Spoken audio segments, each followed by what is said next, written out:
The first time I realized this wasn't just neighborhood drama was when a bright red violation notice showed up on my front door and the last line said, "The HOA could put a lien on my home."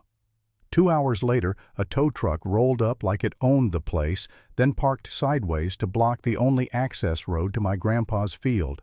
And standing in the middle of it all, smiling like she'd just won a bake-off ribbon, was the HOA president, Denise Caldwell. I live in a development called Maple Ridge Estates, the kind of place with matching mailboxes, identical porch lights, and neighbors who will absolutely time how long your trash bin sits at the curb.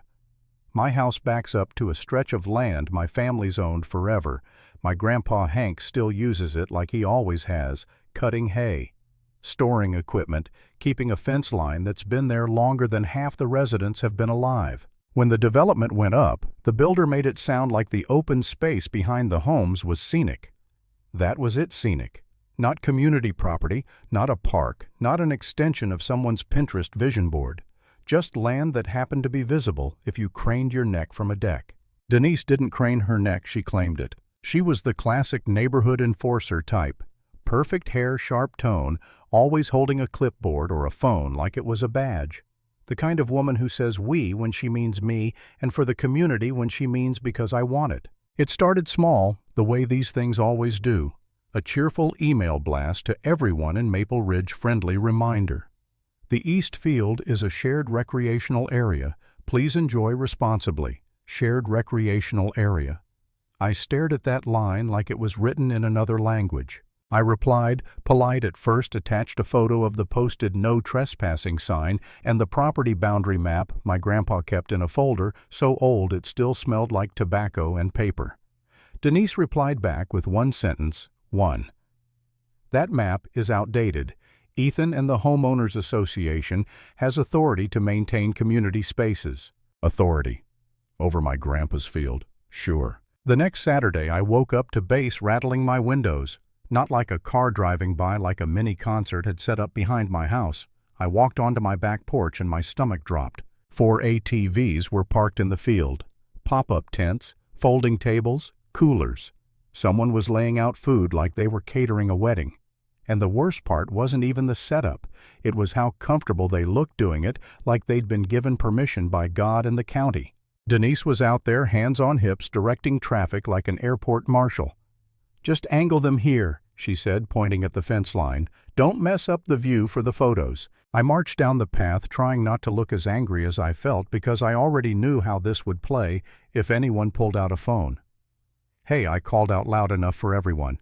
"This is private property. You need to pack up and leave." Denise turned slowly like she'd been waiting all morning for me to show up and play my part.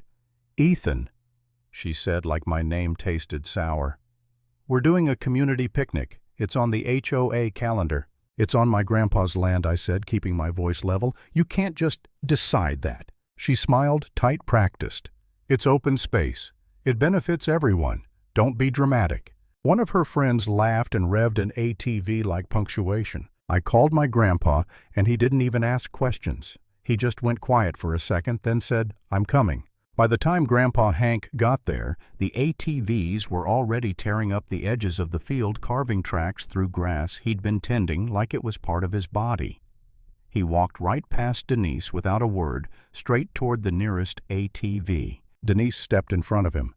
"Excuse me, sir, you can't." Grandpa Hank didn't yell. He didn't posture. He just stared at the ATV, then at the fence post, then back at Denise. "This is my fence," he said calmly.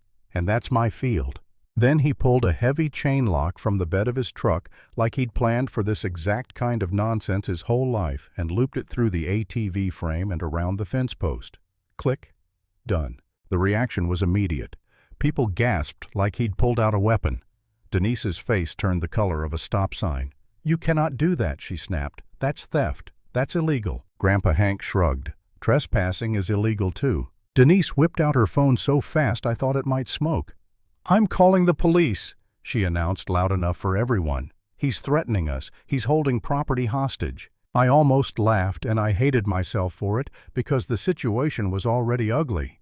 But something about hearing a woman who'd turned private land into her personal picnic venue claim she was the victim, it was unreal. When the officer showed up, Officer Willis, local guy, solid demeanor. Denise launched into her story like she was testifying in court. She pointed at Grandpa Hank. "He's aggressive," she said. "He locked our vehicle. We're scared. This is a community area and he's interfering." Officer Willis walked the fence line, looked at the posted signs, looked at the ATV tracks, then looked at Denise like she was a kid caught in a lie. "Ma'am," he said, calm but firm, "this isn't community property.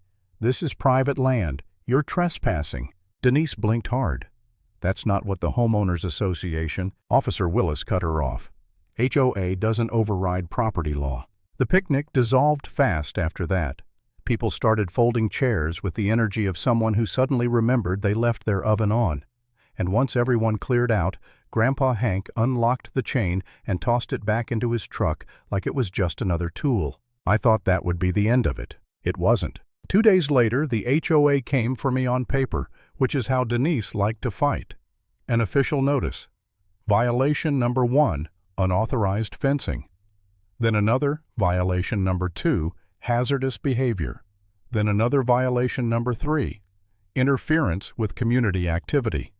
And at the bottom, always the bottom fees, deadlines, threats. Then came the lean language, cold and clinical like they were describing an oil change. I sat at my kitchen table with those letters spread out like a bad hand of cards, and for the first time I felt that heavy, stupid kind of powerless.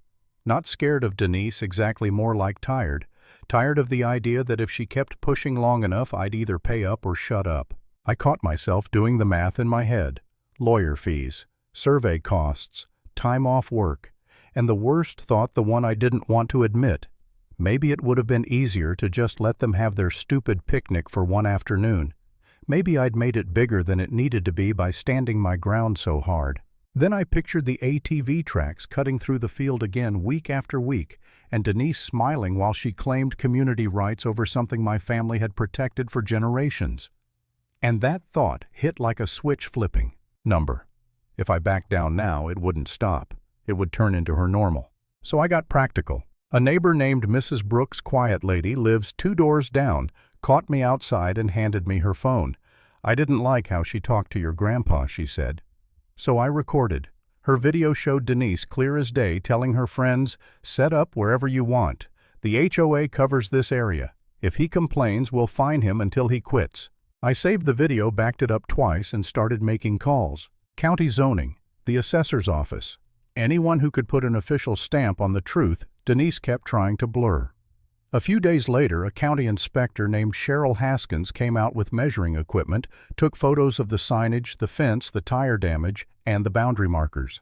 She didn't care about Denise's emails, she cared about records. Cheryl looked at me and said, "This is straightforward.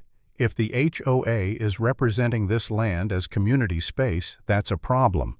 And suddenly the game changed, because Denise could bully neighbors in a Facebook group all day long, but she couldn't manage or speak her way out of county documentation. The HOA scheduled a hearing at the clubhouse like a little courtroom they controlled.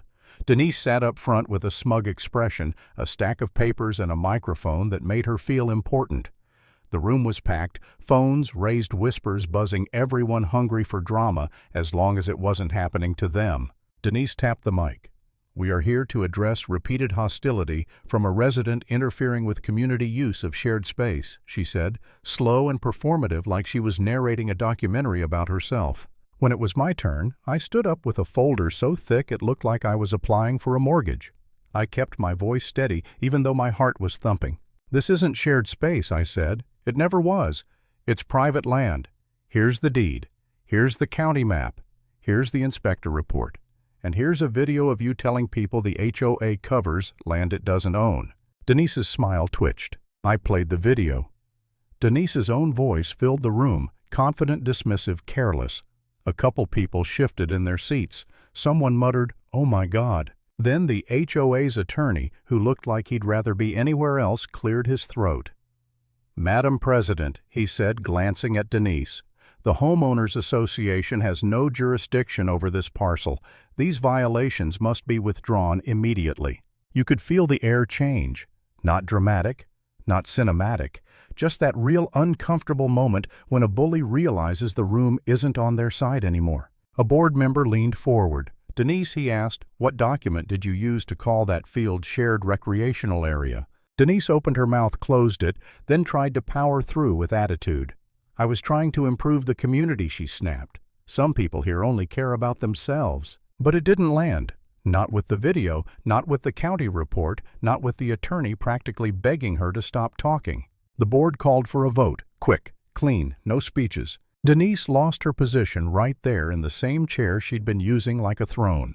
Her face went flat as she stared at her phone, probably reading the official email that said in polite language what everyone now understood plainly. She walked out of the clubhouse without looking at anyone, heels clicking fast, like speed could save her from consequences. I didn't follow. I didn't celebrate.